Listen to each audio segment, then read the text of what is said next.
The file you are about to hear has been thoroughly scrutinized by the Ethics Committee and approved by the O5 Council for release to trusted associates of the Foundation. This is SCP Unredacted.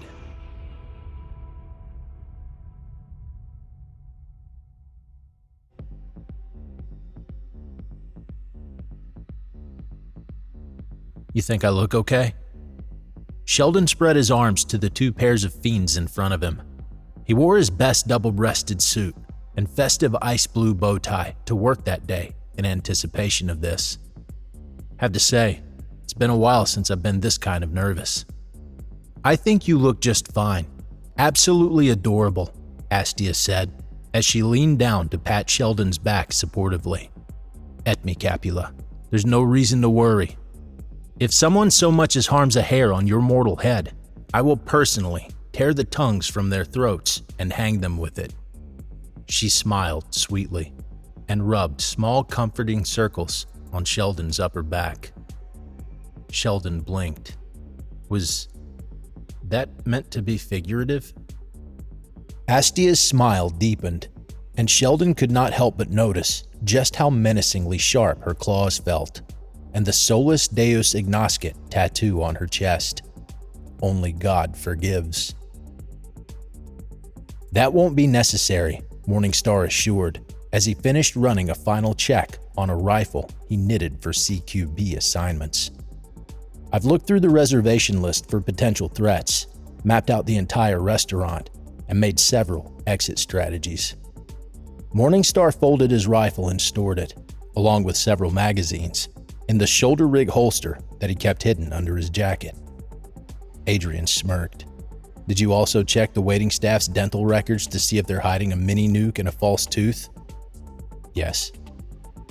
There was a pregnant pause as Adrian stared at Morningstar's face. That was a joke, big guy. Oh. Primrose sighed. Star, Astia, thank you. Between the four of us and Anseal, I very much doubt there's anyone stupid and powerful enough to attempt something and pose a significant threat. Primrose adjusted the ruffs of fur on her head with careful precision. She looked over her outfit one last time to make sure it was all in perfect order. Besides, we will be located in one of the safest circles in all of hell, to dine in Greed's most prestigious restaurant, on a holiday no less. She turned to look at her smaller human colleague. Sheldon, you will be completely safe. I promise you. Thanks. Glad to know I'm in good hands, Sheldon chuckled, secretly more nervous than before. Adrian took a careful look at Sheldon to see what was really going on. Y'all, I don't think that's what he was talking about. They turned in their chair to face him. Buddy, I'm positive that this is going to go well. You're a good-looking guy. You got a high-class demon like Anseal seduced, and you weren't even trying. I'd put money on this working out. Thanks, Adrian, Sheldon smiled. I'm also nervous about just seeing him. This would be the first time in years we've seen each other. I don't want this to end badly. I know, buddy, but I'm telling you, you got this. Just be yourself.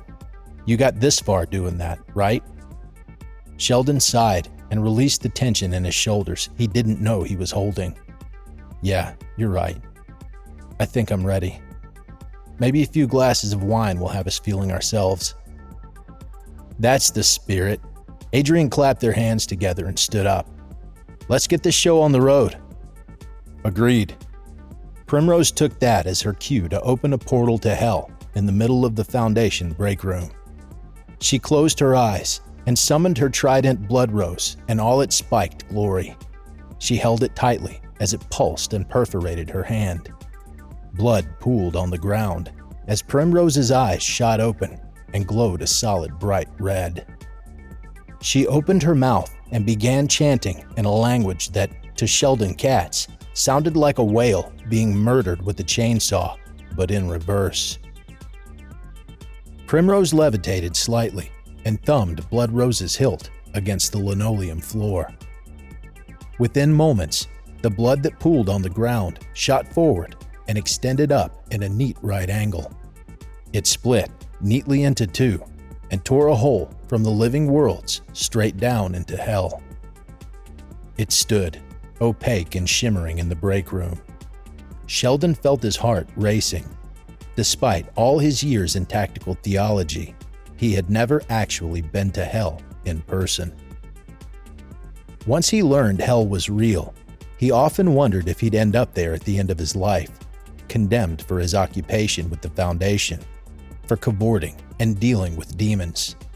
He wondered if it was exactly as Dante had described, or if it was incomprehensibly worse than any mortal could ever imagine. Yet, standing in front of the portal now, all he could think about was whether or not Anseal would find his bow tie charming, and what his first words to him would be. "Oh, Sheldon, before you go," said Primrose, as she finally snapped out of her trance, "you will need a few incantations done on you. We would not want you to return with a mutation or demonic corruption from prolonged exposure to intense concentrations of TRE, would we?"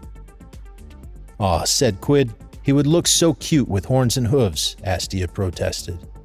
"No, thank you. I'll take the spells, thanks."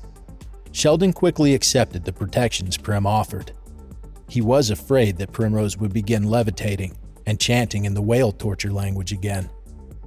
Thankfully, all she did was a few bloody hand gestures in a sequence, and a strange scrawled symbol appeared above Sheldon's head before quickly disappearing. That should last a few days, let alone one night. "Let us have a fun dinner." Primrose smiled and stood next to the Hellgate. "After you, Mr. Katz?" "No, you first. I would feel much more safe if all of you were waiting on the other end." "Very well. Astia?" Primrose held her arm up. Astia held her wife's arm close to her as she turned back to face Sheldon. "Don't keep your lover waiting, mi Caprula. I'm certain he'll be more than happy to see you." She gave one final wink to him before she walked, arm in arm, through the portal with Primrose. Morningstar and Adrian were next. Adrian was twice their typical height, standing at 4'11", and wearing a similar suit to their boyfriend, who still towered over them and cut an intimidating silhouette against the red, shining portal. Morningstar turned down to look at his partner with a shy smile and a slight blush across his face as he held their hand. "You know, I thought your joke was very funny, Adrian." Adrian nuzzled up against Morningstar's arm and sighed. "Oh, you know just what to say, don't you, big guy?" They walked through, leaving Sheldon alone. He stood in front of the portal, and for a moment he hesitated, feeling his legs go weak, until a single thought entered his mind. "You don't want to be alone for the holidays again, do you?" "No, I don't." Sheldon stepped through the portal, not entirely sure what to expect on the other side. Maybe a river of blood here, or a gore-drenched stone temple there. Perhaps if he was sent to another circle, he'd be right. But what he got instead was a tropical paradise, with streets and buildings literally paved with gold and constructed from fine purple-white marble. Palm trees swayed gently in the distance next to a pristine beach as Sheldon breathed deeply and smelled the ocean. If it wasn't for the orange wash of sundown, Sheldon's surroundings would be shining bright. But then again, perhaps sundown was the wrong word, since the giant artificial sun was still directly above them, as if it were high noon. In front of them stood the pit of Gehenna, a golden ziggurat with a towering purple flame smack dab on its highest point. Each edge of the complex had its own trim of flame, almost seeming to contain the demons enjoying the restaurant's outdoor dining. "Looks like we made it just in time to see the sun go out. We will have a beautiful view of the skyline once it does," Prim chimed. "Quite romantic, is it not?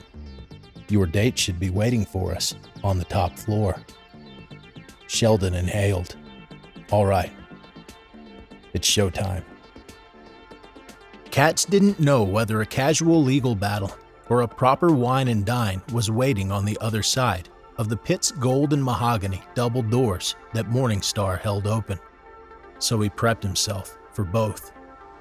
As he walked inside, he could feel the sudden wall of heat that hit him. Sheldon could recognize that he was stepping into an oven, likely around 200 degrees Celsius, and likely caused by the roaring flames that each table had in its center.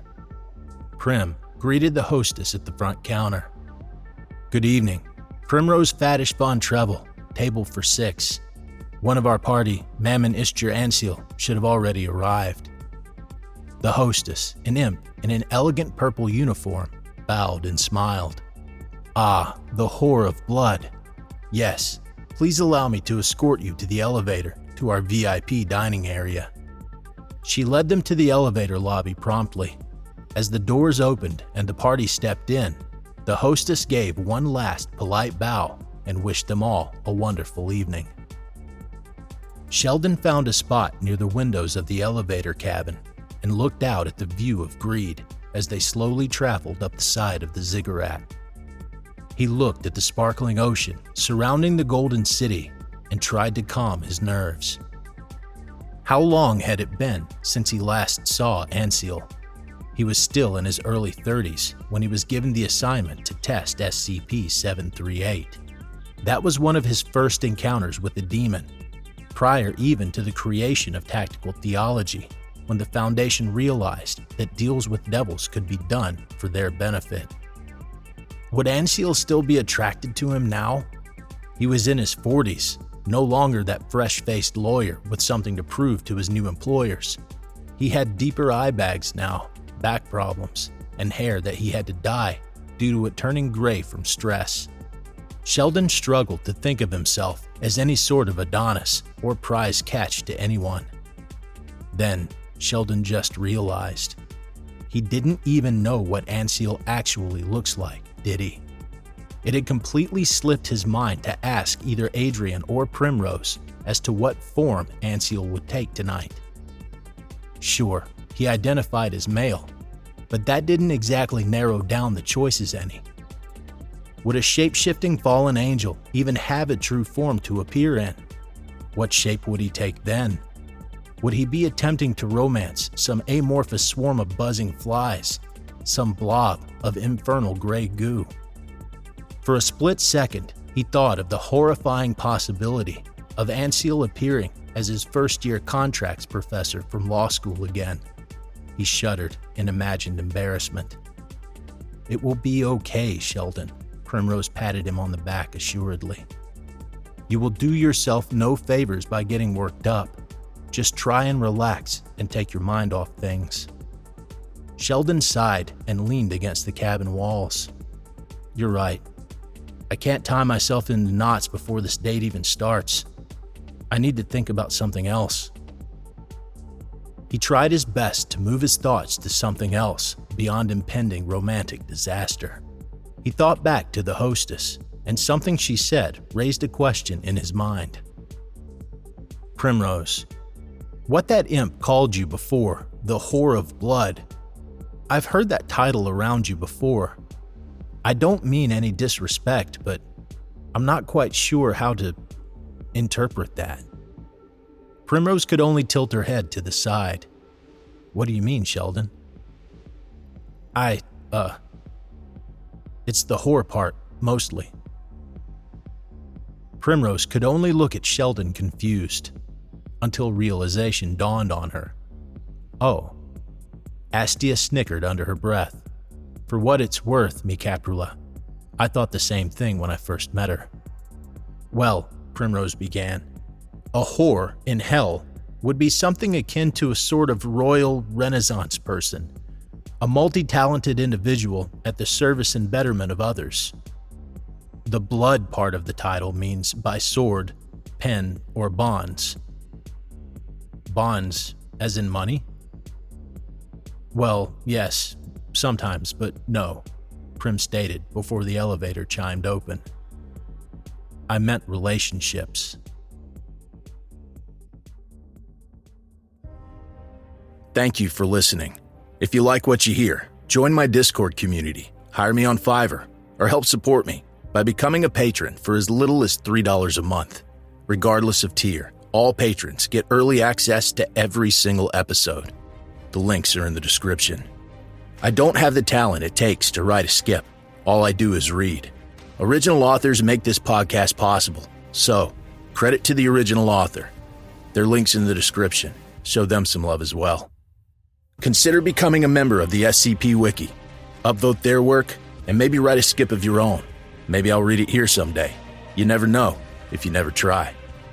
The content of this podcast and content relating to the SCP Foundation, including the SCP Foundation logo, is licensed under Creative Commons Sharealike 3.0, and all concepts originate from scpwiki.com and its authors.